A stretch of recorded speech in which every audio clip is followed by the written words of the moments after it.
Mayor Rusty Bailey here. The City of Riverside is working overtime to help our local businesses during the COVID-19 pandemic.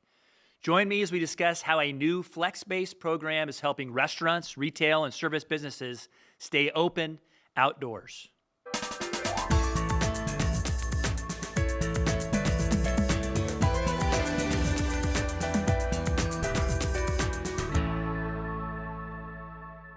Hi, and welcome to Riverside Monthly with Mayor Bailey. I'm your host, Steve Brazel, joined as always by the mayor for the city of Riverside, California. Mayor Bailey, how are you this morning? Hey, Steve, I'm here. I'm not there, but I'm ready to go.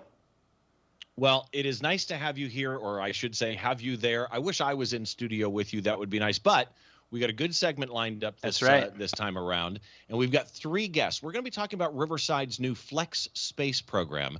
And for guests, we have the city planner for the city of Riverside, Mary Kapaski Brown. Mary, how are you this morning? Great. How are you, Steve? I'm doing really, really good. Also from Wicks Brewing, we have Ryan Wicks. Morning. And from the Parlor by Dollhouse, the wonderful Ashley Barnes is with us. Mayor, would you like to get us started? Yeah, great lineup and great people. And this is all about innovation. We're the City of Arts and Innovation, and this is just another piece of the innovative spirit of the city that is responsive and responsible. And you know, a great program, this Flex Space program, provides to businesses out there. And Mary, this question is to you. You know, there's state mandates are designed to slow the spread of COVID. We've got a war against COVID, and we're slowing the spread of that. How has the city tried to lessen the impact of the pandemic on our businesses? Thank you, Mayor Bailey. The city is really looking at trying to be creative in how we can assist businesses to open outdoors so that they can operate outside, helping to extend the amount of social distancing and to help to meet the county and the state requirements. So we've developed the Outdoor Flex Space program, which was initiated in early June. It initially looked at helping dining for restaurants, and just yesterday, City Council passed an expansion of that program. So now it's available to retail and services as well as restaurants. Which is wonderful. And Mary, while we've got you addressing this, could you explain a little bit more of what the Flex Space program encompasses? What does that allow these businesses to do?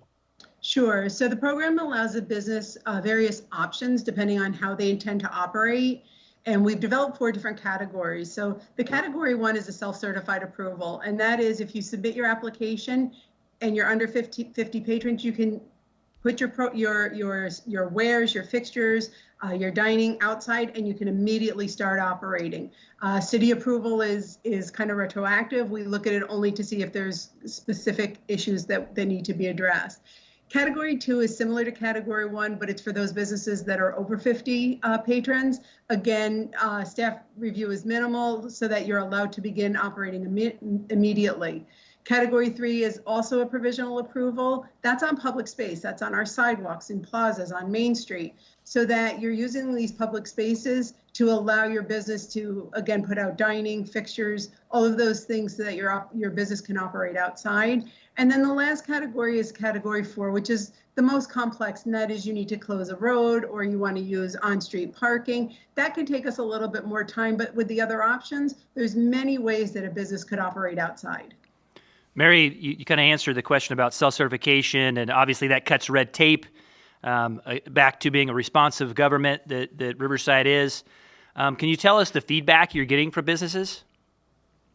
Generally, the businesses are very receptive. And I know we have 2 businesses today that hopefully I can take some feedback back about how the program is working. I think that we as a team are trying to problem solve whenever a specific situation comes up so that they're able to really move forward as quickly as possible. So you mentioned that we have 2 other businesses with us, and Ryan, let's bring you into the conversation at this point. So as a restaurant or anybody in the hospitality industry right now, this has really been, for any business owner for that matter, a challenging time. So for businesses like yours at Wicks Brewing, how important is it business-wise for you to stay outdoors and stay open outdoors for your business right now? Well, that's a key part of our revenue stream. here at Wix, we're a brewery. We're also a restaurant. And so not only are we producing the beer that's consumed here, we distribute our product to a number of restaurants throughout Riverside. So when these closures are happening, not only is it affecting us here at our actual restaurant space, but all of our customers that we would normally be selling to businesses or that we would be selling to are closing as well. So not only are we being impacted on what's happening here in our space, but again, what's happening all throughout the community, we're feeling it twofold on our wholesale and our retail front. Being able to open up this patio space has been a life-saving event here at the brewery because we were able to maintain our retail sales here at our facility. So Ryan, was did you already have an outdoor space, or is this totally new operation for you? We had it pictured in our minds, and it's been kind of a dream of ours. So this actually works out really nice as kind of a way to test drive a patio space, but it was not something that we had. So we had seating for over 100 people in our restaurant here at the brewery. So when we closed, when these closures were happening, being able to quickly adapt and work with the city and be able to open up that flex space outside. I believe we have seating for just under 40 people out there. So it's not the capacity of our full restaurant, although I do know that that is something that we could expand to do, a space large enough for what our previous seating was. But we did not have that. So we took some old beer barrels and put them out there and made an enclosure and got some umbrellas and moved our tables outside, and we're able to turn that around, in a matter of a day. Ryan, just a follow-up question, Steve. How was the process? How was the process for you, Ryan? The self-certification process? It was really quick and pretty easy. We'd had experience with a very similar form for our event permits that we do for like our anniversary and a few different events throughout the year. And it was an almost identical form that we had to fill out with the city and with ABC. So it was, it took us maybe an hour to fill out the form, and we submitted it electronically, and we were good to go again within like an hour. There you go, Mary. Job well done. Yeah, and that's actually one of the neat things about the Flex Space program to begin with is not just that we have it, but the ease of which a business can utilize this program.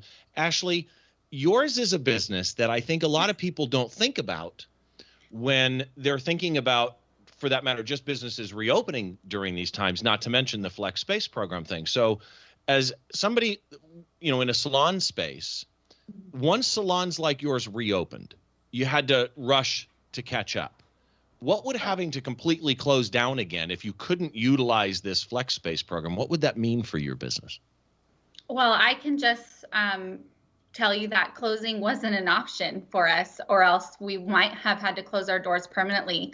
And so many of my other salon owners that are outside of our city are doing that, announcing every single day the permanent closures of their salons. So the second that I had seen that Governor Gavin Newsom was closing indoor, I called the city immediately and said, please, can you make it so I can work outside?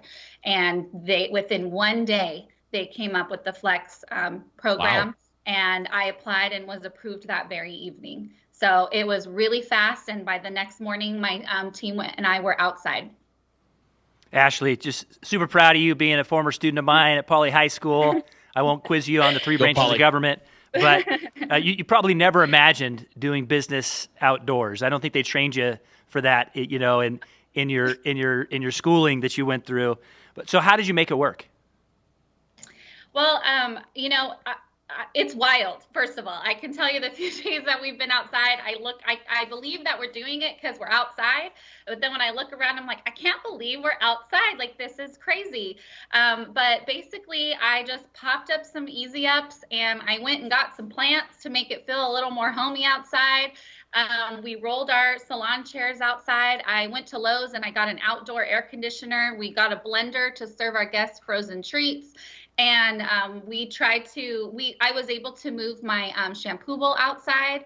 And we just kind of tried to make it a moment and make it an event and make it its own separate type of entity from the salon. So we even named it something different. We're calling it the Cabanas by Dollhouse. And we have had a tremendous feedback. Yeah, we not one client has rescheduled their appointment, and in the first 24 hours, we had 22 new clients calling for appointments. See, Steve, that's the thing. yeah. Now you're going to have people want to be outdoors. Even Might be able to Yeah. charge more for the outdoor Indoors. treatment. That's the So, Riverside again- way, Steve. That's the Riverside way. A couple of incredible entrepreneurs making it work, making it happen with the support of the city. Absolutely. Yeah, and really, Yeah. that to me is where it comes down to. This is what local government's about. It's the teamwork between business, like the two guests that we have here today, Ryan and Ashley, between the city, like the mayor, the city council, and Mary. So again, to everybody, we're talking about the Riverside Flex Space Program. If you want to know more about it, of course, you can contact the city. But I want to thank our guest today, Riverside's city planner, Mary Kapowski Brown. Mary, thank you so much. Thank you. Also, Wicks Brewing, we've got Ryan Wicks. Ryan, I hope to see you down there someday soon. Absolutely. Cheers. And then the Parlor by Dollhouse, and now Cabanas Yeah. by That's Dollhouse. right. Ashley Yes. Barnes, Ashley, thank you so much for everything that you're doing over there on University Avenue, and thank you for joining us Hang today. in there, everyone. Thank you so much. I do want to Thank say you. that I feel like we're blazing a new path in my industry specifically, and I feel like the city of Riverside is one of the first cities to respond. So thank you so much for being on our side and allowing us to keep our businesses open and being our partner always through these times. So I appreciate that. Mr. Mayor, as always, thank you. Keep in mind, this month we've got a number of different segments. Make sure that you check out each and every segment right here on Riverside Monthly.